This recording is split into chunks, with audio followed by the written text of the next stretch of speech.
Hello students, oxidation reduction थोड़ा सा हमारा टॉपिक बच गया है, वो कंप्लीट कर लेते हैं आज। ठीक है, ऑक्सीडेशन हमने थोड़ा सा स्टार्ट कर लिया था।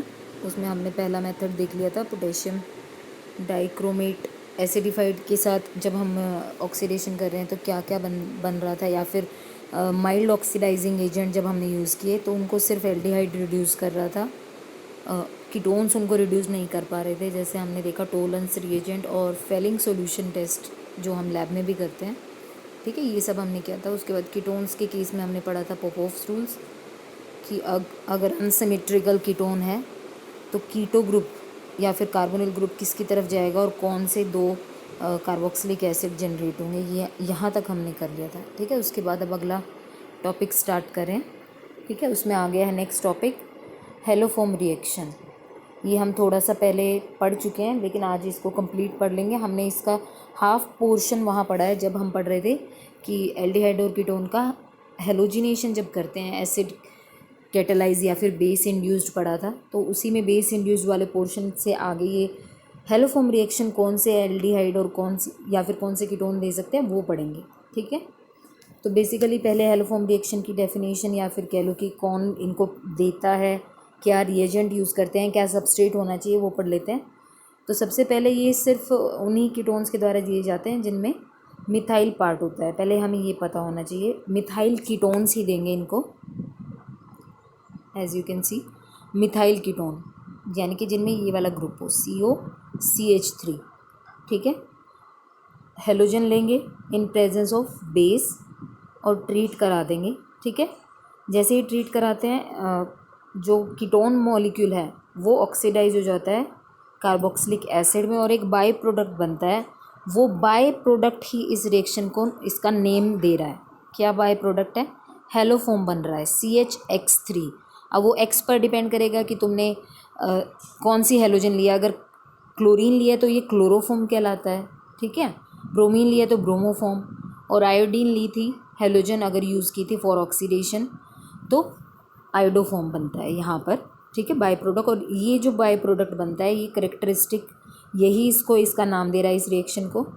ठीक है, तो कौन सी कीटोन्स देते हैं ये हमें पता है अब कि कौन सी कीटोन्स देंगी इस पर्टिकुलर हेलोफोम रिएक्शन को, और क्या हमें रिएजेंट यूज़ करना है। रिएजेंट हमें यहाँ पर यूज़ करना है halogen in presence of base.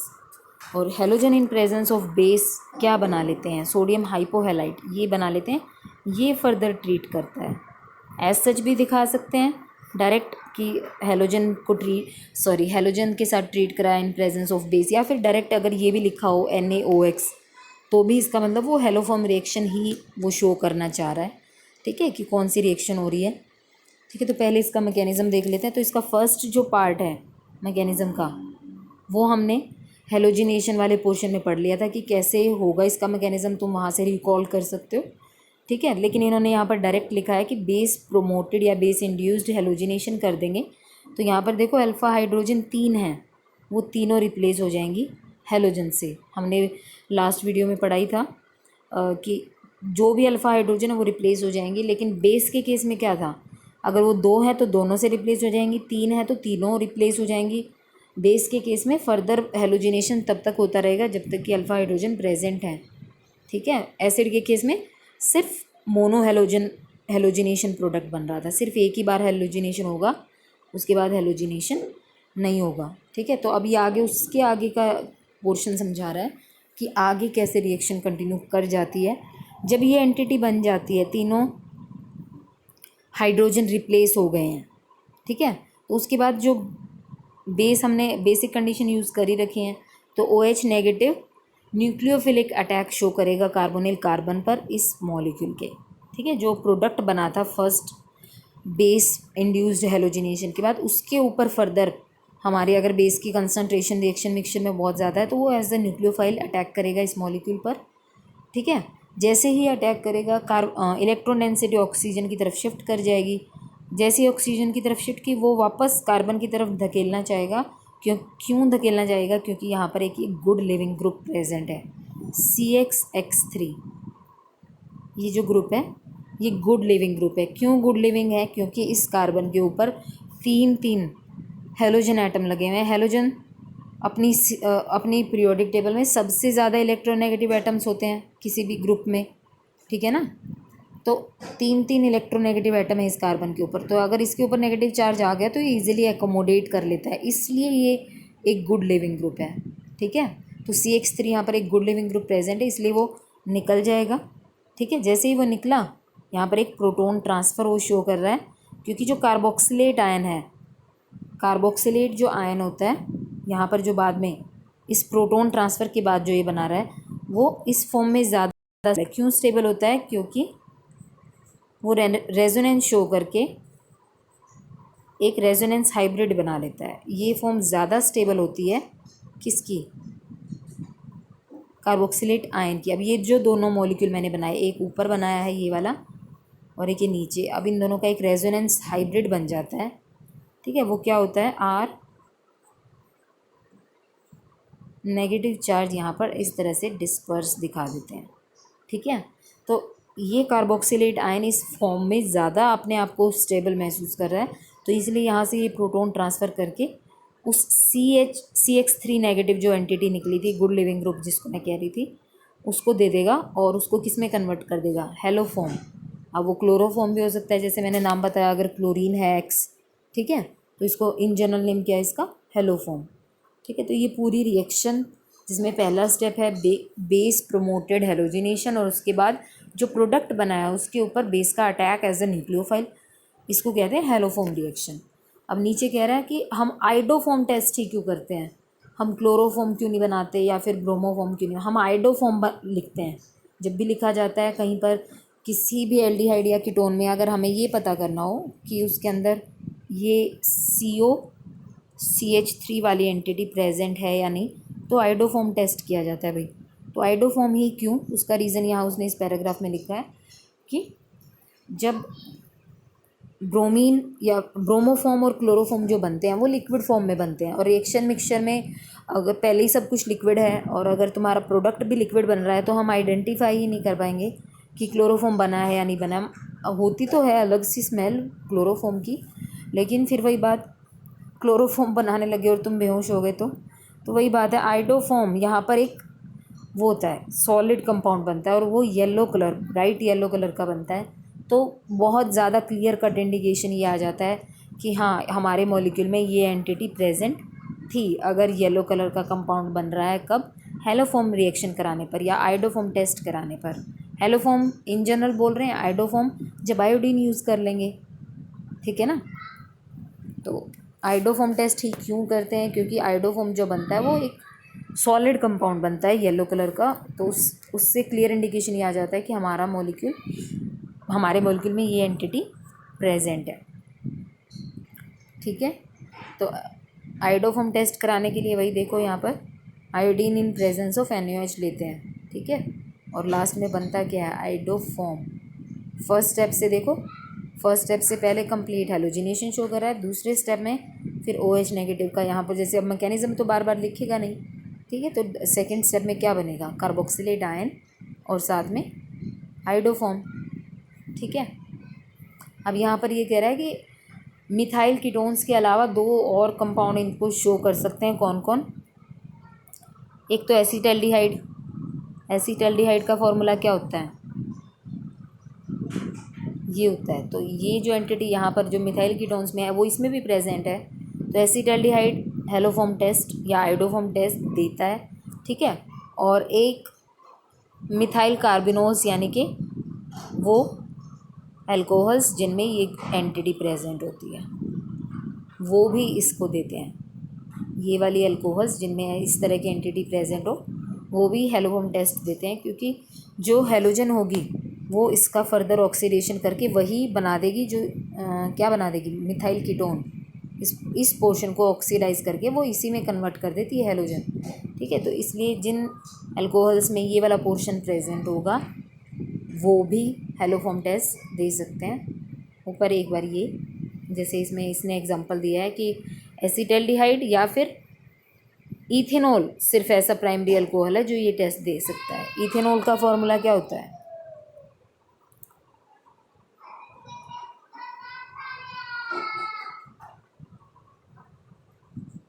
ठीक है ना। तो इथेनॉल या फिर एसिटाल्डिहाइड CH3CHO, ये ही दोनों ऐसे कंपाउंड हैं जो क्या दे सकते हैं, मिथाइल कीटोन के अलावा ये दोनों हैं जो हैलोफॉर्म टेस्ट शो कर सकते हैं। अब तीसरी तरह की ऑक्सीडेशन, पहली तरह की हमने पढ़ी थी भाई, जहाँ पर क्या बन रहा था, देखो क्या बन रहा था, एसिड में कन्वर्ट हो रहे थे हमारे एल्डिहाइड कीटोन, ठीक है। दूसरी तरह की देखी जिसमें हम आइडोफॉर्म बना रहे हैं, और ये एक करेक्टरिस्टिक है, ये सिर्फ मिथाइल कीटोन्स ही देंगे, है ये वाला ऑक्सीडेशन टाइप, ठीक है। अब तीसरी तरह का पढ़ रहे हैं बेयर विनेगर ऑक्सीडेशन। अब यहाँ पर हम पर एसिड यूज़ करेंगे और वो पर एसिड कीटोन्स को कन्वर्ट कर देगा एस्टर्स में, ठीक है, और साइक्लिक कीटोन्स को कन्वर्ट कर देगा लैक्टोन्स में, इनका नाम होता है लैक्टोन्स, ठीक है। तो पर एसिड यहाँ पर यूज़ किया जाता है। पर एसिड क्या होता है, यहाँ पर देखो एक ऑक्सीजन एटम एक्स्ट्रा है, यहाँ पर कार्बोक्सिलिक एसिड मत समझ लेना इसको कि ये कार्बोक्सिलिक एसिड लिखा हुआ है, ये पर एसिड लिखा हुआ है, ठीक है। तो यहाँ पर एसिड में जो ऑक्सीजन होता है, जो ऑक्सीजन हाइड्रोजन की तरफ है, वो एज अ न्यूक्लियोफाइल का काम करेगा और हमारी कीटोन या एल्डिहाइड मॉलिक्यूल पर अटैक करेगा, ठीक है। अब यहाँ पर ये रिएक्शन एल्डिहाइड नहीं शो करते हैं, सिर्फ कीटोन शो करते हैं, ठीक है। तो यहाँ पर देखो मैकेनिज़्म देख लेते हैं पहले। ये एक कीटोन यूजली कोई भी इन जनरल लिखी उसने, ठीक है। अब ये रिएक्शन कैटेलाइज्ड होती है एसिड से, यानी कि हम पहले स्टेप में थोड़ा सा एसिड डालेंगे, लास्ट स्टेप तक आते आते वो रीजनरेट हो जाएगा, ठीक है। तो वो एसिड डाला क्यों है, ताकि वो यहाँ पर प्रोटोनेशन शो करे और ये जो कार्बोनिल कार्बन है इसके ऊपर न्यूक्लियोफाइल का अटैक थोड़ा ईजी हो जाए, ठीक है। अब यहाँ अगला स्टेप जो है वो न्यूक्लियोफाइल अटैक कर रहा है। न्यूक्लियोफाइल क्या है, पर एसिड का ऑक्सीजन एटम, और वो कौन सा ऑक्सीजन एटम है, जो कार्बोनिल ग्रुप के पास है वो तो नहीं कर पाएगा। क्यों नहीं कर पाएगा, क्योंकि कार्बोनिल के पास जो ऑक्सीजन है, ये जो मिड में ऑक्सीजन है, उसके लोन पेयर तो कार्बोनिल ग्रुप के साथ कंजुगेशन में जा सकते हैं। तो इसलिए कौन सा ऑक्सीजन शो करेगा न्यूक्लियोफिलिक अटैक, जो हाइड्रोजन के पास है, ठीक है। तो इस तरह से यहाँ पर न्यूक्लियोफिलिक अटैक शो करेगा और इस तरह की एक स्पीशी बन जाएगी। अब ये अपने आप को स्टेबलाइज करना चाह रही है ये एंटिटी, तो ये यहाँ पर पहले प्रोटॉन रिमूव करेगी अपने अंदर से, ताकि ऑक्सीजन के ऊपर से नेगेटिव चार्ज रिमूव हो, ठीक है। तो नेक्स्ट स्टेप में ये देखो यहाँ पर, ठीक है। उसके बाद होता है भाई एक रीअरेंजमेंट कह लो या फिर 1-2 माइग्रेशन कह लो। रीअरेंजमेंट भी बोल सकते हैं कि मॉलिक्यूल अपने आप को रीअरेंज कर रहा है। तो पहले स्टेप में यहाँ पर इसने 2 स्टेप में दिखाया है, और नीचे ये कह रहा है कि यही मैकेनिज़्म ये सिंगल स्टेप में भी शो कर सकते हैं हम, 2 स्टेप लिखने की ज़रूरत नहीं है। कौन से 2 स्टेप की बात कर रहा है, पहले यहाँ पर देखो बेंजोइक एसिड का एनायन निकल रहा है, यहाँ पर देखो कार्बोक्सिलेट आयन निकल रहा है यहाँ पर। ये आयन जैसे ही निकला तो ऑक्सीजन के ऊपर वो अब लोन पेयर अपने लेके जा रहा है। इस ऑक्सीजन और इस ऑक्सीजन के बीच में जो बॉन्ड पेयर है, देखो यहाँ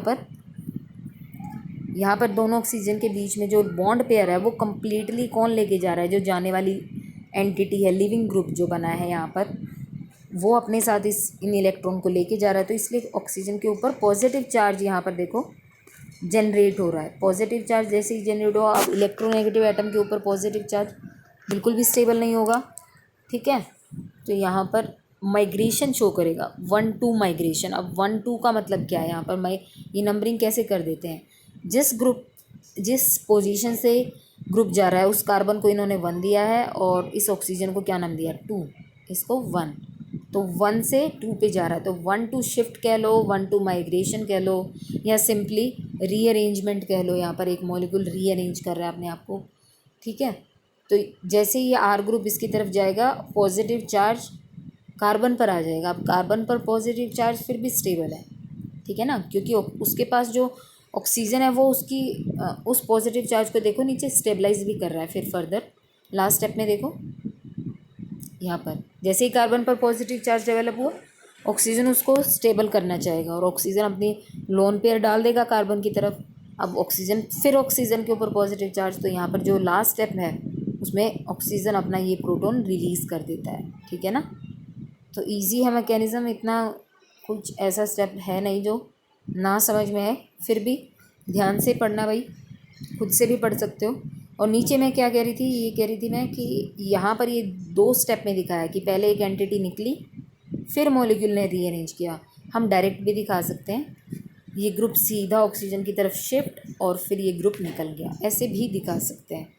एक्चुअल में तो होता यही है साइमल्टेनियस, ऐसी कोई स्पीशी बनती नहीं है, क्योंकि अनस्टेबल स्पीशी क्यों बनेगी? अनस्टेबल स्पीशी है जिसमें इलेक्ट्रोनेगेटिव एटम के ऊपर पॉजिटिव चार्ज आ रहा है, ठीक है ना। तो और वो पॉजिटिव चार्ज यहाँ पर किसी भी तरीके से स्टेबलाइज भी नहीं हो रहा है, ठीक है ना। अब तुम कहोगे पॉजिटिव चार्ज तो प्रोटोनेशन के बाद भी आता है यहाँ पर ऑक्सीजन के ऊपर, लेकिन यहाँ पर ऑक्सीजन का ऑक्टेट एटलीस्ट कंप्लीट होता है, ठीक है ना। और ऊपर से यहाँ पर ये जो पाई इलेक्ट्रॉन क्लाउड है इसकी तरफ कम्प्लीटली बहुत फास्ट तरीके से मूव भी कर जाता है, लेकिन यहाँ पर ऐसा कुछ नहीं हो रहा था। तो ये जो रीअरेंजमेंट मैं कह रही हूँ नीचे, वो सिंगल स्टेप में ही हो जाता है। कंसर्टेड कहते हैं ऐसे मैकेनिज्म को। कंसर्टेड मतलब बॉन्ड ब्रेकेज और बॉन्ड फॉर्मेशन दोनों एक साथ एक ही स्टेप में हो जाना, इसको बोलते हैं कंसर्टेड मैकेनिज्म, ठीक है। तो ये एक साथ हो जाएगा ऐसा। अब आगे है evidence in favour of this mechanism. अब ये कैसे पता चला कि यही मैकेनिज्म फॉलो होता है? ये मैकेनिज्म, इसके लिए वही टेक्निक यूज़ की जाती है जैसे यहाँ पर लेबलिंग यूज़ की गई है, लेबलिंग बोलते हैं इसको। अब ऑक्सीजन का एटॉमिक नंबर 16 होता है, सॉरी मास नंबर। अब यहाँ पर ये जो ऑक्सीजन यूज़ कर रखा है ये इसका आइसोटोप ले रखा है, आइसोटोपिक लेबलिंग कहा जाता है इसको। ऑक्सीजन देखो, ऑक्सीजन के ऊपर 18 लिखा हुआ है, अब ऑक्सीजन का मास नंबर तो 16 होता है, यहाँ पर 18, तो ये उसका आइसोटोप यूज़ कर रखा है। अब ये सिर्फ इसलिए यूज़ कर रखा है कि क्या ये ऑक्सीजन इस मॉलिक्यूल को लीव करके जाता है या नहीं जाता है, कौन सा बॉन्ड ब्रेक हो रहा है, ये हम सिर्फ देखना चाह रहे हैं। तो अब जब इस तरह का मॉलिक्यूल को पर एसिड के साथ ट्रीट कराया तो हमें इस तरह की एंटिटी मिली, ये प्रोडक्ट मिला। इसका मतलब इस पूरे मॉलिक्यूल में ये जो पार्ट है ये एज सच रहता है, ये इसमें से कोई भी बॉन्ड ब्रेक नहीं हो रहा है। तो बॉन्ड ब्रेक यहाँ से हो रहा है, ठीक है ना। तो इसका मतलब ये वाला बॉन्ड ब्रेक हो रहा है कार्बन, ठीक है। तो इस तरह से पता लगाया जाता है भाई कि क्या मैकेनिज्म फॉलो हुआ होगा या फिर कहाँ अटैक हुआ होगा, ठीक है। तो आइसोटोपिक लेबलिंग कहा जाता है इसको। उसके बाद माइग्रेटरी एप्टीट्यूड एक पोर्शन इन्होंने डाला है। अब ये कैसे पता चलेगा कि एक एल्डिहाइड में या सॉरी कीटोन में कौन सी एंटिटी होगी जो मूव करेगी ऑक्सीजन की तरफ। अब मैं मैकेनिज्म पर एक बार वापस आ जाऊँ, वहाँ से पता चलेगा। अब जैसे यहाँ पर मैं कहना चाह रही हूँ दोनों तरफ आर लिख दिया इन्होंने।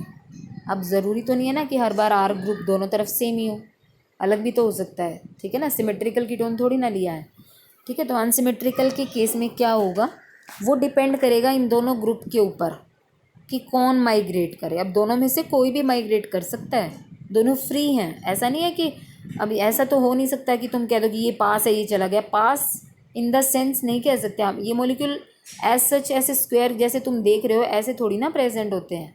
कैसे प्रेजेंट होते हैं? टेट्राहेड्रल फॉर्म होती है, इस तरह से लगा लो।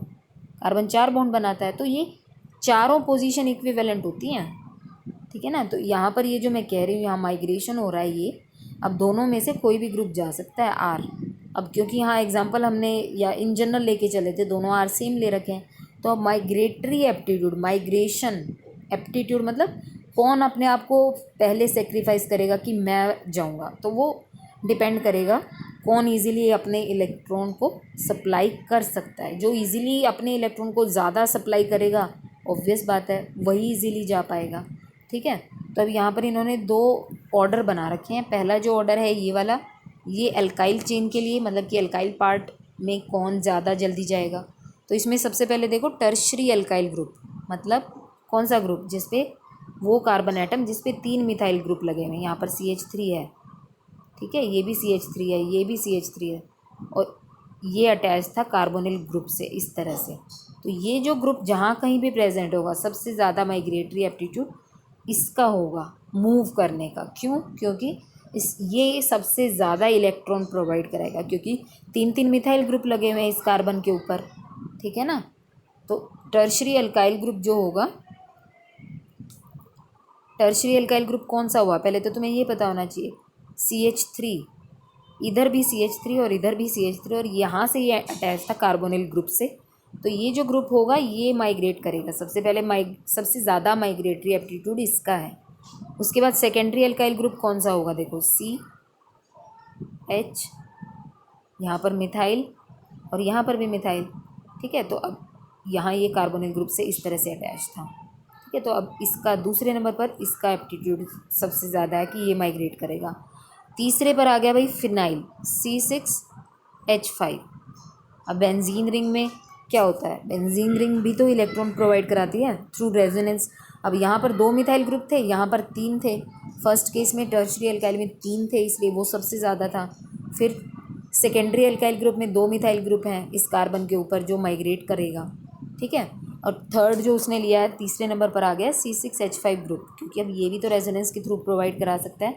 उसके बाद फोर्थ प्राइमरी अल्काइल ग्रुप। अब प्राइमरी अल्काइल ग्रुप मतलब ये यहाँ पर कुछ भी हो सकता है। अब यहाँ ये मान लो तुम, यहाँ मैं लिख दूँ अब मिथाइल, मैं ले रुको दोबारा से ड्रॉ कर देती हूँ।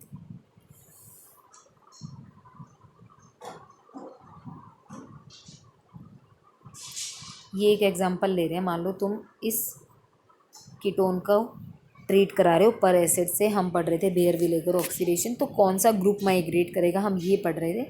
तो अब लास्ट जो 2 बच गए हैं वो हैं प्राइमरी अल्काइल ग्रुप और सिंपली मिथाइल ग्रुप। इसको कहा जाता है प्राइमरी अल्काइल, ये मिथाइल ग्रुप। अब तुम्हें क्लियरली यहाँ पर देखो ये R ग्रुप इस कार्बन पर इलेक्ट्रॉन प्रोवाइड करा रहा है, तो ये ज़्यादा फेवरेबल है मूव करने की, ये ज़्यादा इजीली प्रोवाइड कराएगा इलेक्ट्रॉन, ठीक है।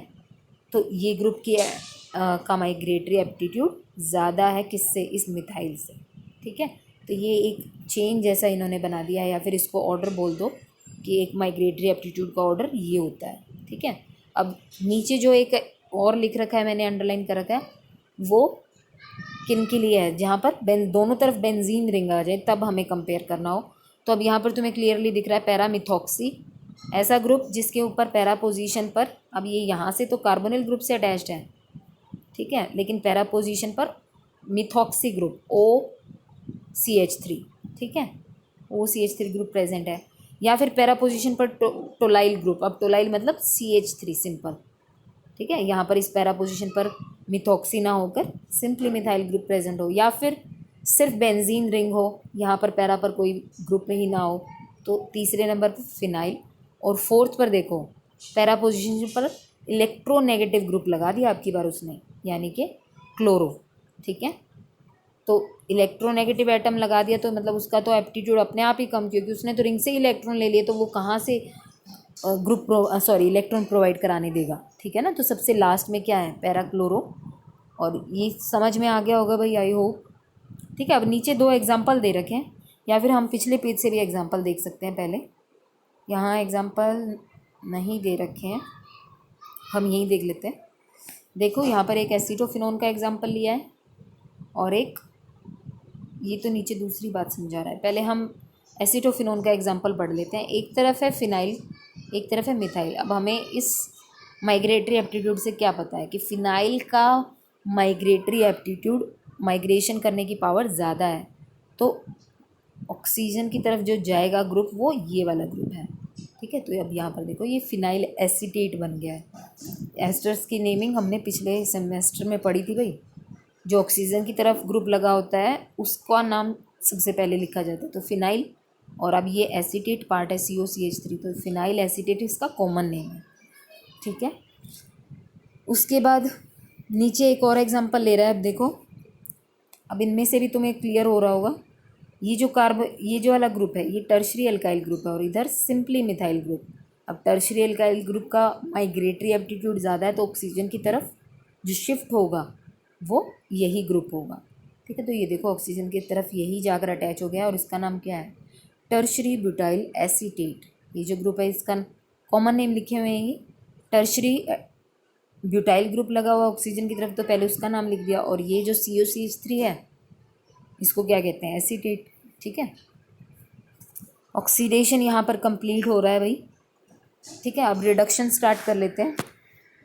Reduction of aldehyde and ketone, तो उसमें सबसे पहला रिडक्शन कि अल्कोहल्स में कन्वर्ट कर सकते हैं अपॉन रिडक्शन विद किसके साथ, कैटालिटिक रिडक्शन कर सकते हैं, या फिर लिथियम एल्यूमिनियम हाइड्राइड या फिर सोडियम बोरोहाइड्राइड की हेल्प से, ठीक है। तो कैटालिटिक रिडक्शन जब करते हैं तो एल्डिहाइड प्राइमरी अल्कोहल देते हैं, ये हमने पहले भी पढ़ा है भाई, ठीक है। कहाँ पढ़ा होगा, अल्कोहल की प्रिपरेशन में ये मेथड पढ़ा होगा, जब हमने पिछले सेम में अल्कोहल का चैप्टर पढ़ा था, ठीक है। तो कीटोन्स जो देते हैं वो सेकेंडरी अल्कोहल देते हैं, ठीक है।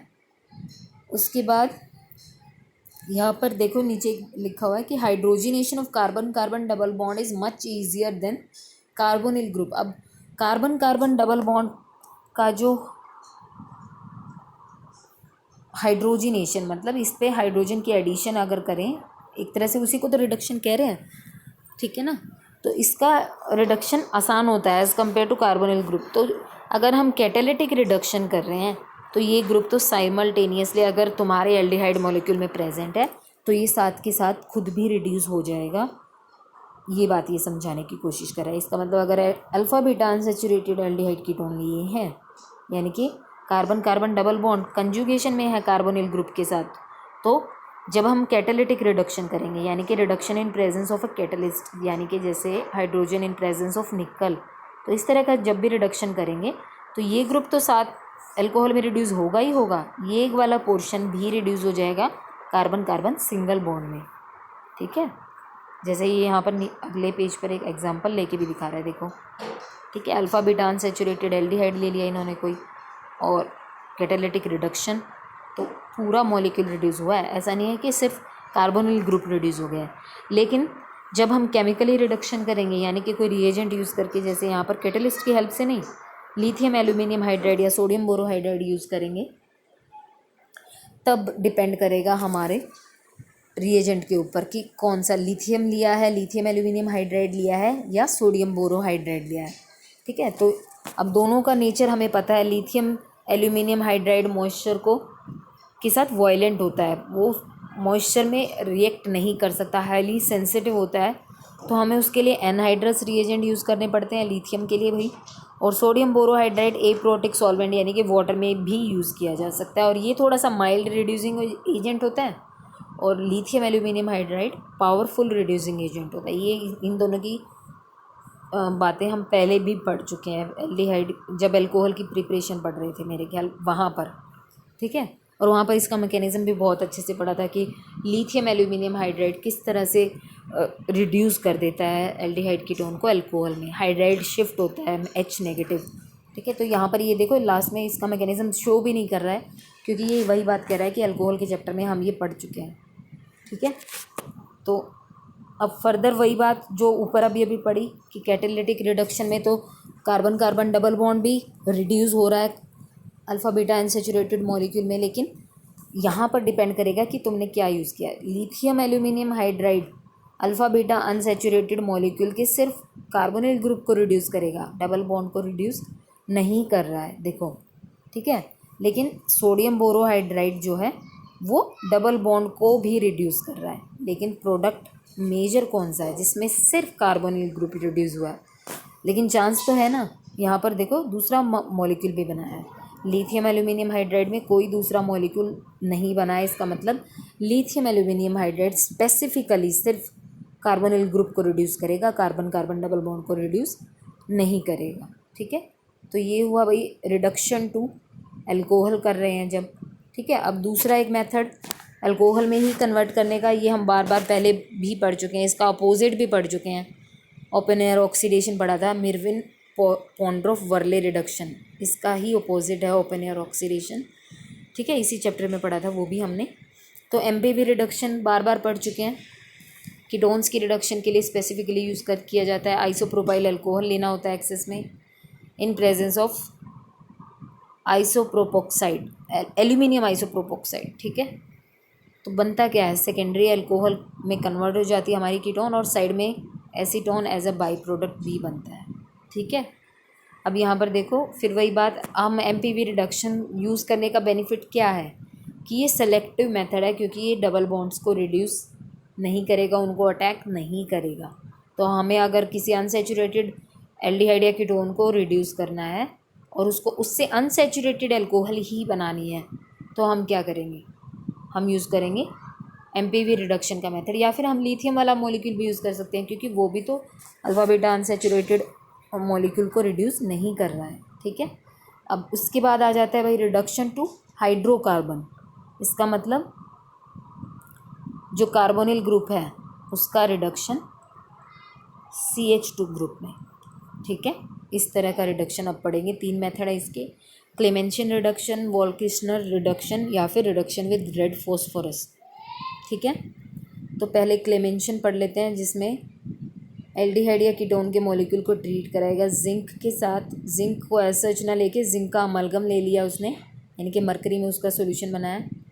सॉल्यूशन नहीं कहेंगे उसको, कुछ और ही कहेंगे, एरोसोल या सोल बोलते हैं शायद। ठीक है, क्योंकि दोनों सॉलिड फॉर्म में जैसे अगर लेंगे तो। ठीक है, मेटल लेनी है ना, एक्टिव मेटल लेनी है। अभी एक्टिव मेटल का क्या यूज़ है वो मैकेनिज्म बताएगा। ठीक है, तो जिंक का अमलगम ले रखा है यहाँ पर, एक तरह से कह लो दोनों मेटल हैं, मरकरी भी मेटल, जिंक भी मेटल, और उनकी एक लिक्विड फॉर्म सी ले रखी है। ठीक है, amalgam in presence of concentrated HCl treat कराएंगे। जो CO ग्रुप है उसका रिडक्शन हो जाएगा, देखो CH2 में। अब कैसे होता है वो मैकेनिज्म देख लेते हैं। First step, protonation, protonation of the oxygen of carbonyl group. जैसे ही होगा इलेक्ट्रॉन डेंसिटी वापस ऑक्सीजन की तरफ शिफ्ट करेगी, कार्बन पर पॉजिटिव चार्ज। अब ऑक्सीजन पर तो पॉजिटिव चार्ज स्टेबल नहीं है, ठीक है ना। जैसे ही कार्बन पर पॉजिटिव चार्ज, एक्टिव मेटल अपने इलेक्ट्रॉन प्रोवाइड कराएगी भाई, 2 electrons from the active metal. Carbon पर क्या आ जाएगा, नेगेटिव चार्ज। अब वो जैसे ही नेगेटिव चार्ज, वो प्रोटॉन को एब्स्ट्रैक्ट कर लेगा। रिएक्शन मिक्सचर में सब कुछ प्रेजेंट है, तो H पॉजिटिव जो हमने लिया है, एसिडिफाई कर रखा है सॉल्यूशन को, वहाँ से ले लेगा H पॉजिटिव और अपने ऊपर अटैच कर लेगा। फिर से प्रोटोनेशन भाई, अब की बार वाटर निकल जाएगा। ठीक है, नेक्स्ट स्टेप में वाटर निकल गया, अब कार्बन के ऊपर फिर से पॉजिटिव, फिर से 2 इलेक्ट्रॉन लेगा और अपने आप को एनायन में कन्वर्ट कर लेगा।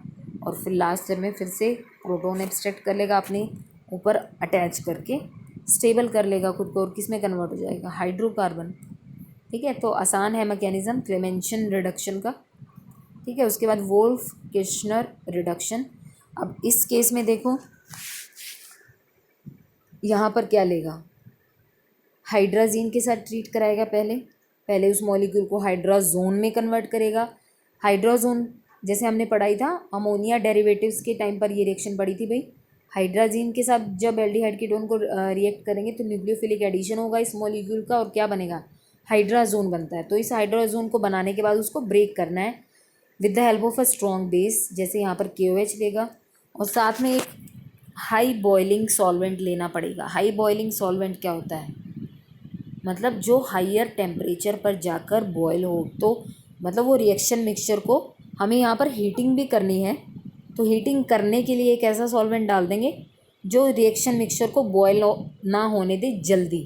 ठीक है, जिसका बॉइलिंग पॉइंट बहुत हाई हो, तो ऐसा सॉल्वेंट इसने लिया है इथिलीन ग्लाइकोल, ताकि हम अपने रिएक्शन मिक्सचर का टेम्परेचर इतना बढ़ा सकें। ठीक है, अदरवाइज़ अगर बॉयल ऑफ ही हो जाएंगे हमारी रिएक्शन मिक्सचर में जो भी प्रेजेंट हैं, मान लो वो सारे सॉल्यूशन जल्दी बॉयल, हमें टेम्परेचर तो यहाँ तक पहुँचाना था लेकिन उससे पहले ही वो बॉयल ऑफ हो गए, तो ट्रीट ही नहीं कर पाएंगे। रिएक्शन ही स्टार्ट नहीं हुई, उससे पहले वो बॉयल ऑफ करके इवेपोरेट हो गए। तो इसलिए यहाँ पर क्या यूज़ किया है, हाई बॉइलिंग सॉल्वेंट, ऐसा सॉल्वेंट जो रिएक्शन मिक्सचर को बॉयल ऑफ ना होने दे। ठीक है, बॉइलिंग के टेम्परेचर को बढ़ा दे, मतलब हायर टेम्परेचर पर ही बॉयल ऑफ होने दे। ठीक है, तो यहाँ पर इथिलीन ग्लाइकोल यूज़ करना पड़ रहा है। ठीक है, अब इसका मैकेनिज्म देख लेते हैं आगे। पहला स्टेप वही है, देखो पहले स्टेप से हाइड्राजोन बन गया है। हमने वहाँ पर देखा था NH2, इन जनरल मैकेनिज्म पढ़ा था भाई, NH2G लिखा था वहाँ पर। ठीक है, इस तरह की एंटिटी की एडिशन, अमोनिया डेरिवेटिव्स की एडिशन पड़ी थी। ठीक है, तो हाइड्राजोन बन जाएगा यहाँ पर। जैसे ही हाइड्राजोन बनेगा उसको ब्रेक करना है हमें। KOH यहाँ पर स्ट्रॉन्ग बेस ले रखा है, तो OH नेगेटिव अटैक करेगा इस हाइड्रोजन पर। ठीक है, इसको ले जाएगा भाई अपने साथ, और नाइट्रोजन पर नेगेटिव चार्ज डेवलप कर देगा। अब नाइट्रोजन अपने नेगेटिव चार्ज को पुश करेगा दूसरे नाइट्रोजन की तरफ। ठीक है, carbon nitrogen nitrogen double bond बनाएगा एक तरह से। ठीक है, और जब ये ऐसा करेगा, पहले वाला नाइट्रोजन जब यहाँ पर इस पर शिफ्ट कर रहा है अपनी चार्ज डेंसिटी को या इलेक्ट्रॉन डेंसिटी को, तो नाइट्रोजन और कार्बन के बीच में जो बॉन्ड पेयर है वो भी शिफ्ट हो जाएगा कार्बन की तरफ। यहाँ पर देखो अब कार्बन पर नेगेटिव चार्ज आ गया है। ठीक है, अब कार्बन के ऊपर नेगेटिव चार्ज ये खुद को स्टेबलाइज करना चाहेगा, तो वाटर जो निकला था इससे पहले वाले स्टेप में, उस वाटर में से ये प्रोटॉन को ले लेगा और अपने ऊपर अटैच कर लेगा। ठीक है, फिर से वही, अब नाइट्रोजन के ऊपर फिर से एक और हाइड्रोजन प्रेजेंट है, OH नेगेटिव की कंसनट्रेशन है सॉल्यूशन में, वो फिर से इस हाइड्रोजन को लेके जाएगा भाई, फिर से नाइट्रोजन पर चार्ज डेंसिटी कंप्लीट आ जाएगी, नेगेटिव चार्ज, वो पुश करेगा नाइट्रोजन की तरफ। ठीक है, ऐसा क्यों हो रहा है? क्योंकि यहाँ से नाइट्रोजन निकल सकती है एज अ कंपाउंड या एज अ बाई प्रोडक्ट। देखो यहाँ पर नाइट्रोजन निकल रही है। ठीक है, तो जैसे ही ये नाइट्रोजन अब अपनी इलेक्ट्रॉन डेंसिटी को दूसरी नाइट्रोजन पर शिफ्ट कर रहा है, तो नाइट्रोजन और कार्बन के बीच में जो सिंगल बॉन्ड है वो भी ब्रेक हो जाएगा। ठीक है, यहाँ पर देखो एक ही सिंगल बॉन्ड रह गया था, वो भी ब्रेक हो जाएगा और कार्बन के ऊपर नेगेटिव चार्ज आ जाएगा, वो अपने आप को फिर से स्टेबलाइज करेगा। ठीक है, तो इस तरह के हाइड्रोकार्बन बन जाएगा। अब यहाँ पर देखो इसकी एक बहुत अच्छी सिंथेटिक एप्लीकेशन समझा रखी है इन दोनों मेथड्स की, कि हम इन दोनों मेथड्स का हमारे लिए क्या बेनिफिट है।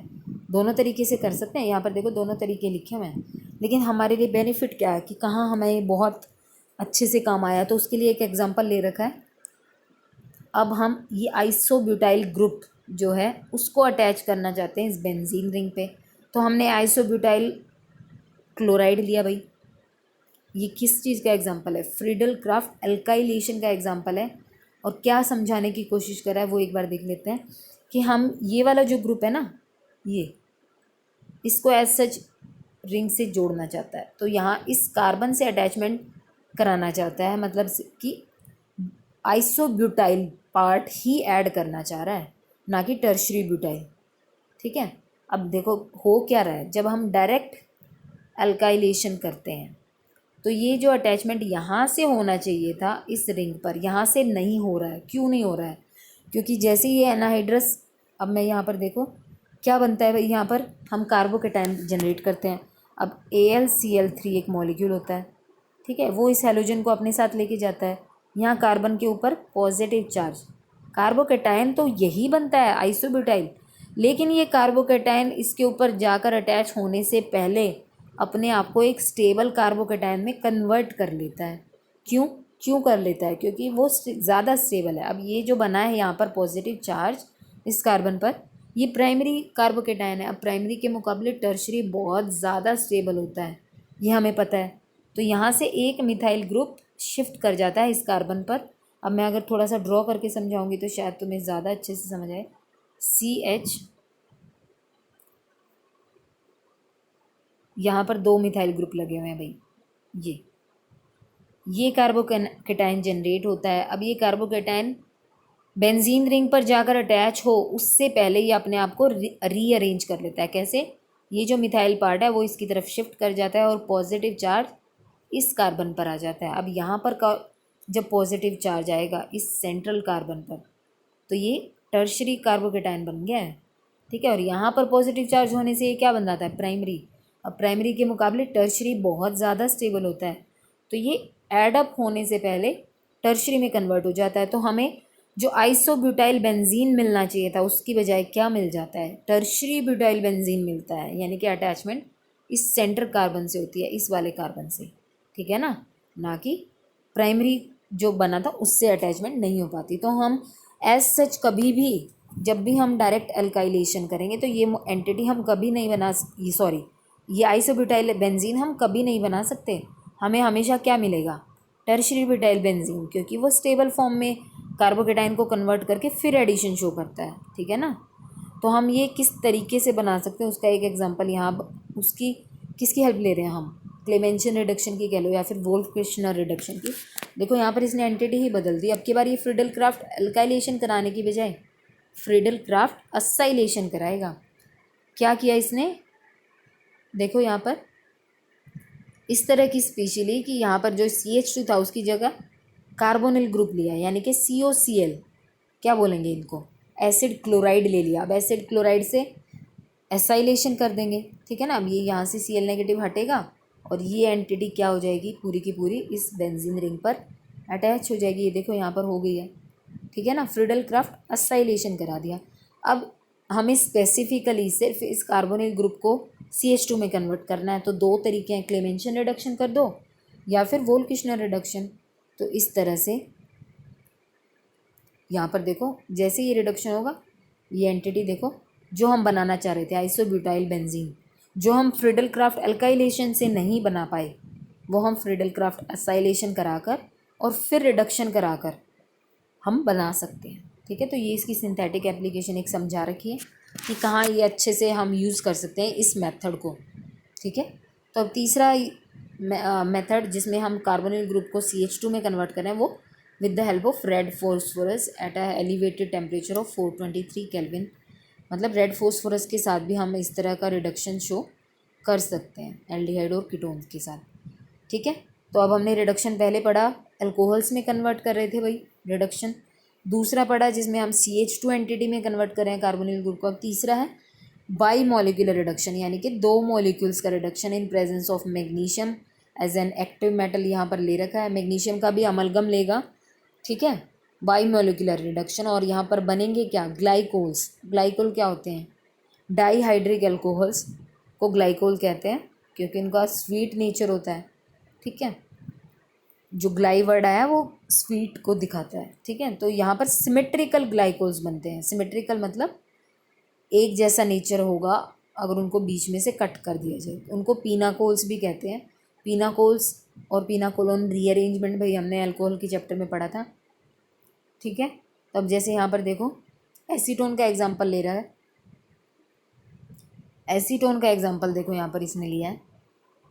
एसीटोन से क्या बन रहा है, पहले ये जो मेटल है इसको इसमें इस तरह की स्पीशी में कन्वर्ट करेगी क्योंकि ये इलेक्ट्रॉन प्रोवाइड करा रही है।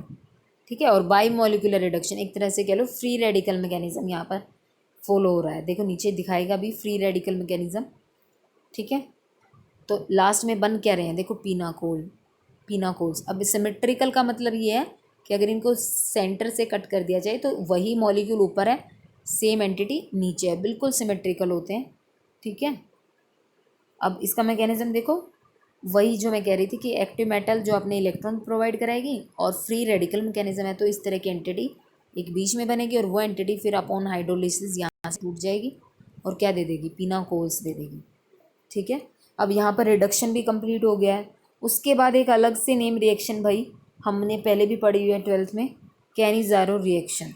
कैनिज़ारो एक रिएक्शन जिसको नाम दिया है वो डिसप्रपोर्शनेशन। डिसप्रपोर्शनेशन का मतलब सेम मॉलिक्यूल में self oxidation and reduction. Self oxidation, खुद ही ऑक्सीडाइज भी होगा वो मॉलिक्यूल और खुद ही रिड्यूस भी होगा। डिसप्रपोर्शनेशन रिएक्शन इनको कहा जाता है। ठीक है, तो उसमें कैनिज़ारो नेम रिएक्शन एक है। अब ये एल्डिहाइड की वो एल्डिहाइड और कीटोन देंगे जिनमें कोई भी अल्फा हाइड्रोजन प्रेजेंट नहीं होता है, पहली बात।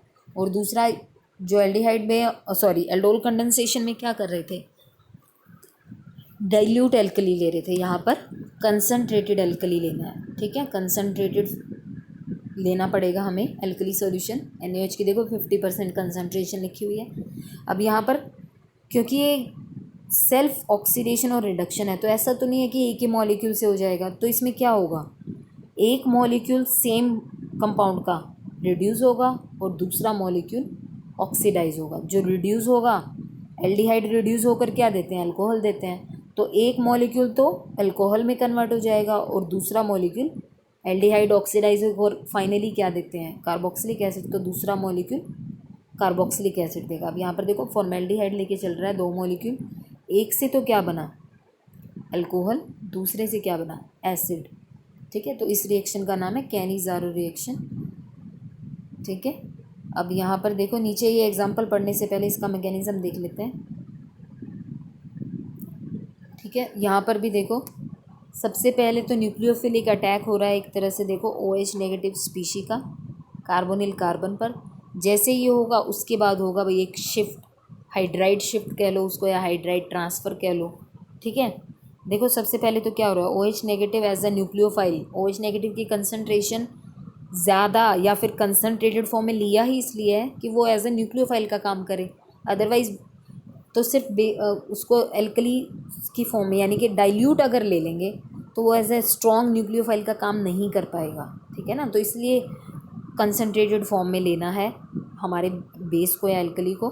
ठीक है, तो OH negative as a nucleophile का काम करेगा और कार्बोनिल कार्बन पर फर्स्ट स्टेप में अटैक कर देगा, तो जो स्पीशी बन रही है वो ये बन जाती है।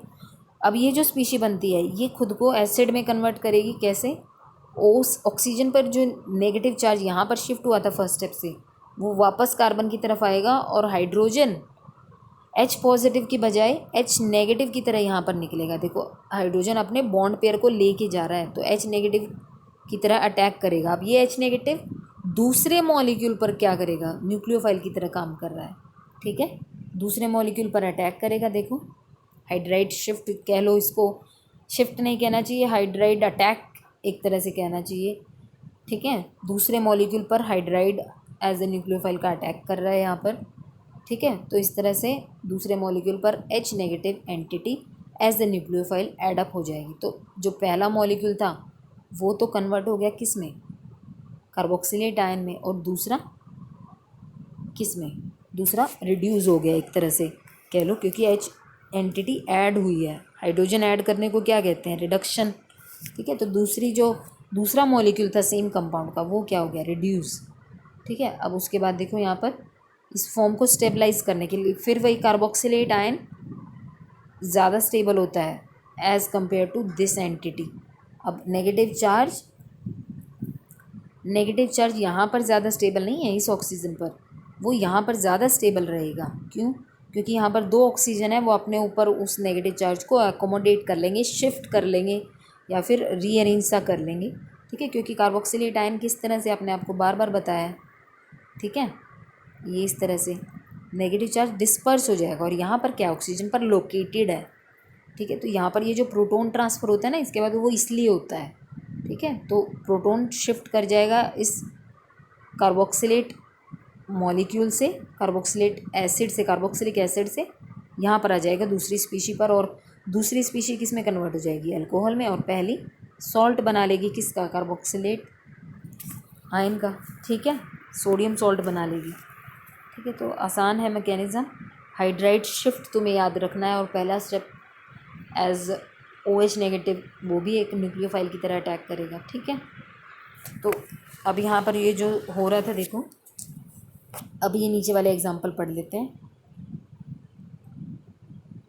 ये वाला एग्जाम्पल हम बाद में पढ़ेंगे, पहले हम ये वाला देख लेते हैं।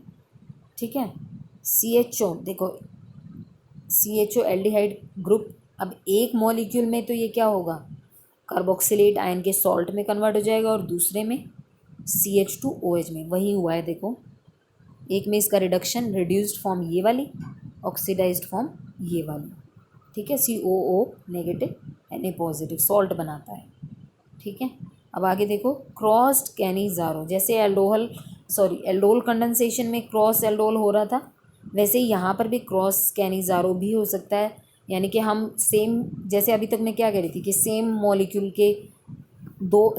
कंपाउंड के 2 मॉलिक्यूल आपस में रिड्यूस और ऑक्सीडाइज हो रहे थे, तो हम क्रॉस भी करा सकते हैं। यानी कि 2 डिफरेंट एल्डिहाइड मॉलिक्यूल लेकर उनमें से एक ऑक्सीडाइज हो जाए, एक रिड्यूस हो जाए, तो क्रॉस कैनिज़ारो रिएक्शन भी होती है। और उसकी सिंथेटिक यूटिलिटी ये है कि अगर हम उनमें से एक फॉर्मेल्डिहाइड दे रहे हैं तो फॉर्मेल्डिहाइड मॉलिक्यूल का ऑलवेज ऑक्सीडेशन होगा। ऑक्सीडेशन का मतलब कि वो कार्बोक्सिलेट आयन में कन्वर्ट होगा और दूसरी स्पीशी ऑलवेज रिड्यूस होगी और वो अल्कोहल बनाएगी। ऐसा क्यों होगा भाई? क्योंकि देखो यहाँ पर OH नेगेटिव का अटैक देखो, तुम अपने आप ही सोचो, जिस मॉलिक्यूल पर OH नेगेटिव का अटैक हो रहा था वो ऑक्सीडाइज हो रही है।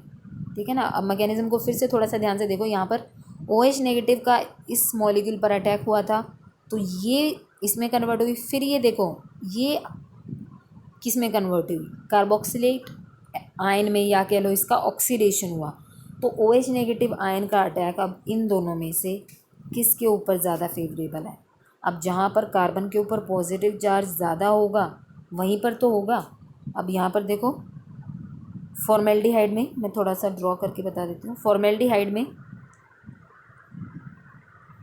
दोनों तरफ H है, इस कार्बन के पॉजिटिव चार्ज को कोई एंटिटी स्टेबलाइज नहीं कर रही।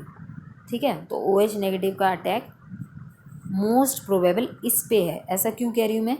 क्योंकि यहाँ पर देखो, इस बेंजीन रिंग के ऊपर जो ये CHO ग्रुप लगा हुआ है ना, इस कार्बोनिल कार्बन पर जो पॉजिटिव चार्ज है वो उतना नहीं है। क्यों नहीं है? कि ये जो ग्रुप लगा हुआ है ना इसकी साइड में, ये इसको इलेक्ट्रॉन प्रोवाइड करा रहा है, ठीक है ना। इलेक्ट्रॉन रिंग जो होती है वो क्या करेगी, रिंग जो होगी वो इलेक्ट्रॉन प्रोवाइड कराएगी इस कार्बन की तरफ, चार्ज डेंसिटी को पुश करेगी थ्रू रेजोनेंस, ठीक है ना, ऐसा होगा।